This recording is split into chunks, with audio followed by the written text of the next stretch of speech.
Hey everyone, meant to get this video out a lot sooner than I expected, but that first day of school rolled around and before I knew it, I was swamped with emails, trying to get everything figured out with online learning and still trying to cater my students in the classrooms.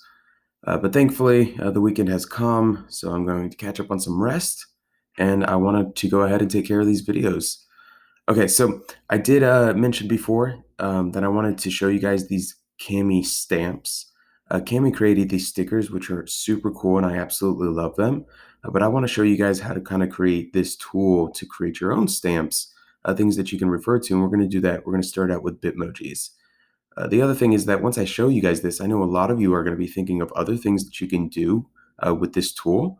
By all means, I want you to explore and be creative. I will show you in another video coming soon other things that you can do with it. Okay, so to start with your Bitmojis, we will need to go ahead and go to our Chrome web browser. I have it pulled up over here. I'll be working in a split screen. And we want to search for Bitmoji, and then we can add it to Chrome. This is just assuming you've never used it before, which, believe it or not, there are some teachers which don't use Bitmoji, uh, but I know that they are fairly popular. Once you have your Bitmoji, you can go ahead and create your account. I already have my account ready to go, so I'm just going to go ahead and log in, and that's it. Bitmoji is installed. It's one of your extensions, but let's go ahead and pin it, so that way we're going to be able to refer to it. Okay, so now that we have our Bitmojis to our Chrome browser, we can obviously just copy and paste from Bitmoji, select the ones we want, and then paste it into Cami. But I want to show you guys an even faster way to do that, and we're going to do these with these stamps that I was talking about. Okay, so what we need to do is we need to save our Bitmojis to our computer. I'm just going to grab probably these first two here. Let's go ahead and get this one.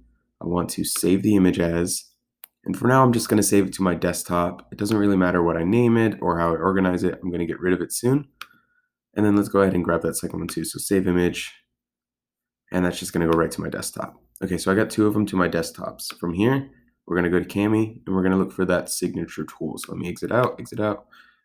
And now I got Cami pulled up, and I'm going to look for that signature tool, and I'm going to upload those two images that I just downloaded. I'm going to do one at a time. Grab this one, upload, and let's get that second one. Perfect, upload. That's it. You now have these stamps. They're ready to go. Check it out. If ever I want to insert them, I'm going to come to signature, and they're going to be right there. Drag and drop. Here we can see what that's going to look like on a student account.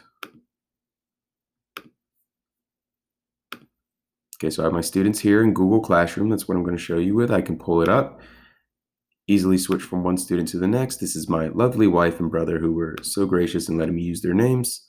So now I'm going to pull up that signature tool, and here we go. They are ready to go, and drop them. I can grab the second one and drop it on my student's work. And there we go. Stick around. I want to be showing you some other stamps that you can create, especially ones created towards your content areas. Take care.